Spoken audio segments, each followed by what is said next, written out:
Bom dia, queridos alunos, tudo bem? Hoje, nosso tema da aula vai ser os biomas do Brasil. Bom, nós terminamos os tipos de regionalização do Brasil, né? As formas como podemos regionalizar. Porém, agora, nós vamos estudar um pouquinho de como o Brasil tem na sua natureza, tá? A seu tipo de vegetação, ok? Bom, primeiro a gente precisa saber o que é um bioma. O bioma ele é definido por um conjunto de vida vegetal e animal presente em um ambiente que possui condições naturais, tá? Então ele é caracterizado pelo tipo de vegetação, mas lembre-se, esse tipo de vegetação não é a mesma vegetação. Elas podem existir diversos tipos de vegetação, que é que vocês veem na ciência, tá? Então, hoje o que a gente vai se interessar pra gente é a importância que ela tem e como ele caracteriza o clima do Brasil, tá? Então, olha só, os seres vivos, nós, no caso, que vivemos nesse bioma, nós nos adaptamos às condições da natureza, tá? Por exemplo, lugares que são muito quentes ou nevam muito, não é a natureza não se nós não nos adaptamos à natureza, não é a natureza que se adapta a nós. Então, nós sempre estamos sendo condicionantes do bioma, tá bem? Então, olha só. Nós temos 6 tipos de biomas no Brasil e eles são lindos, lindos. Olha só, vamos começar pelo maior bioma do mundo, que é o bioma da Amazônia, tá? Então, olha só. Além dela ter a maior floresta tropical do mundo, que é a floresta amazônica, ela apresenta uma grande biodiversidade, ou seja, quando a gente fala biodiversidade, a gente está falando de vida, tá? Então, ela abrange vários tipos de animais que vamos encontrar somente aqui nesse bioma, tá bem? Olha o tamanhão dela, ó. Bem grandão, né? Então, ela vai além da região norte do Brasil, tá? Ela pega um pouquinho mais a região norte. Então, esse bioma, ele abrange também a maior bacia hidrográfica do mundo, que é o quê? O que é uma bacia hidrográfica? Então, eu espero que vocês estejam lembrados que vocês estudaram ano passado. Bacia hidrográfica é o quê? Água, ou seja, rios. Então, um rio muito importante que nós temos não só para o Brasil, mas para o mundo, é o Rio Amazonas, tá? Que nasce lá no pé dos Andes, no Peru, e vai desaguar lá no Oceano Atlântico. Então, ele vai passar por toda essa região aqui, tá? Então, ele é um rio de planícies, ele é um rio navegável e bem em uma grande extensão, tá bem? Então, ele tem uma grande importância para esse bioma. Ela é uma região de clima quente e úmido. O que significa isso? Significa o seguinte, gente. Essa região, ela tem muita água, como eu disse para vocês. Mas ela também é uma região muito quente, porque ela está muito próxima à linha do Equador. Então, a linha do Equador está aqui, ó. Tá? Imaginem que aqui nós temos essa linha do Equador. O que acontece? Quanto mais próximo à linha do Equador, mais próximas à latitude tropical. Então, está quente, muito quente essa região, que é a região que mais recebe a incidência solar. Então, olha só, por ser muito quente e ter muita água, ela fica o quê? Um clima quente e úmido, que sempre no final da tarde vai ter uma chuvinha. Olha só como a gente tem tanta importância esse bioma, que acontece que quanto mais nós desmatamos a Amazônia, mais quente fica para o sul, tá? Então, toda a corrente equatorial que vem pra gente, elas chegam aqui, ó, por aqui. Então, se não existisse a floresta amazônica aqui nessa região nós seríamos um deserto. Então, ela tem uma grande importância para o Brasil e para o mundo, tá bem? Então, olha só. A vegetação que nós vamos encontrar nesse bioma, ela pode ser uma vegetação de terra firme, uma mata de várzea, que é uma região próxima à água, e uma mata de guapo, que ela é, digamos assim, parecida com um mangue, tá? Então, o bioma da Amazônia é importantíssimo e ele é o maior bioma do mundo, tá bem? Então, olha só. Outro bioma que nós vamos estudar, que também é muito importante, quero que vocês prestem bem atenção nesse daqui, ó, que tá em laranja, é o bioma do Cerrado. O Cerrado, gente, tem um grande problema, que é o quê? O desequilíbrio que está acontecendo nele. hoje no Brasil nós temos poucos remanescentes do cerrado. O cerrado seria o que nós chamamos de savana brasileira, tá? Então, olha só, o que nós temos de interessante nesse bioma? Bom, ele é conhecido como a nossa savana, já tinha dito para vocês. Então, ele apresenta uma grande biodiversidade e um potencial aquífero. O que isso significa? Isso significa que acima, vendo pela superfície, ele parece ser seco. Porém, a vegetação, ela é uma vegetação que suga muita água.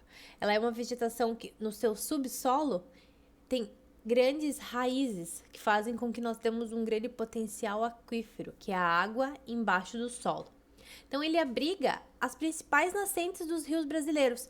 Por exemplo, a nascente do Rio São Francisco. Então, o Rio São Francisco é um rio maravilhoso que vai nascer no Cerrado e vai desaguar no norte do Brasil. Ele nasce mais ou menos por essa região aqui e ele faz tipo um L, assim, ó. Ele vai desaguar lá no norte, ele vai passar perto do sertão do brasileiro, tá? Depois eu já falo para vocês sobre o sertão. Qual que é a importância desse rio pra gente? Bom, além do potencial dele, lembre-se que esse rio, ele foi considerado um dos rios para fazer a transposição do rio São Francisco, que era para levar água até o sertão. Por que não deu certo? Porque durante muitos anos a nascente do Rio São Francisco parou de verter água, tá? E o que isso aconteceu? Por que estava acontecendo? Porque nós estávamos desmatando o cerrado, tá bem? Então, quando a gente desmata, a água daquele local, ele vai para outro lugarzinho. Quando ele vai para outro lugar, não sabemos como ou para onde ela foi. Se sabe que ela migrou de lugar porque estávamos desmatando o cerrado. A água agora voltou, né? Porém, a água suficiente do Rio São Francisco nunca mais foi a mesma suficiente para mandar essa água para o sertão do Brasil, tá? Primeiro que foi uma obra muito mal planejada e até hoje não levou água para o sertão, tá bem? Então, a região do clima do bioma do Cerrado é um clima tropical sazonal, tá bem? Então, ele vai ter algumas variações na temperatura em alguns dos seus lugares, tá bem? Já o bioma da Caatinga, ele é único e exclusivo no Brasil, tá? Não, só tem no Brasil, não existe outro lugar. Então, esse bioma, ele é considerado o bioma mais seco do Brasil. Ele também é conhecido como o sertão brasileiro, tá bem? Então, ele é caracterizado pelas ocorrências de rios intermitentes e uma vegetação xeromórfica. O que significa isso? Rios intermitentes é o quê? Que mesmo sendo um cerrado, ele é um rio que nunca seca. Sempre vai verter ali água, tá? Por que nós vamos ter um sertão no Brasil? Primeiro que nessa região aqui, ó, tá vendo? Nós vamos ter conhecido como o Planalto de Borborema. O Planalto de Borborema, ele é tão alto que ele não deixa as nuvenzinhas que vêm do oceano com chuva passar pro sertão, tá bem? Então, há chuvas nessa região, existe, porém, elas não são tão intensas como na região sul ou na região norte, por exemplo, tá? Então, ela está localizada no nordeste do Brasil. Ele é um bioma exclusivo do Brasil e ele é caracterizado pelo clima semiárido, tá bem? Então, ele seria a parte do Brasil que nós vamos chamar de sertão brasileiro, tá bem? Outro bioma bem importante, pequenininho, porém único, é o bioma do Pantanal, tá? Então, olha só, você já deve ter ouvido falar do Pantanal e da sua importância. Então, ele é uma das maiores planícies alagadas do mundo, tá? Então, ele apresenta uma biodiversidade influenciada por outros biomas. Então, ele tem influência da Mata Atlântica, do Cerrado, da Amazônia. E ele compreende a bacia do Rio Paraguai, que vai se juntar lá com o Rio Paraná e com o Rio Uruguai depois, tá bem? Então, olha só, por que o Pantanal ele é tão importante? Por causa da biodiversidade, a vida que nós temos ali, tá? Então, nós vamos ter o jacaré, peixes que só vamos encontrar nessa região, vamos encontrar o tuiuiu, vários tipos de animais bem interessantes dessa região, tá? Então, ela é uma região plana. E ela é uma região plana que alaga. Então, ela apresenta uma grande biodiversidade que é influenciada pelos outros biomas, tá bem? Outro bioma bem importante, que é o nosso bioma, o bioma onde nós habitamos, que é o bioma da Mata Atlântica. Então, não se engane, meu caro amigo. Nós tínhamos araucária em toda essa região aqui, ó. Principalmente na faixa litorânea, tá? O que aconteceu com essa região? Foi desmatada, tá? Então, ela compreende como quase toda a região costeira do Brasil e hoje restam menos de 10% da mata nativa. Então, ela foi uma dos biomas que mais foi explorado, porque a maior população do Brasil está na faixa costeira do Brasil, está na região litorânea. Então, toda essa região aqui, ó, até muito entrando a oeste, foi desmatada, tá? Então, olha só, ela é uma região de clima tropical úmido, que tem o quê? Chamamos ela de tropical úmido porque ela vai se dividir. Lembra que eu falei para vocês que nós estávamos aqui, ó, na latitude subtropical e para cá mais tropical? Então, ela vai ter essa divisão nesse clima dele. O que vai acontecer?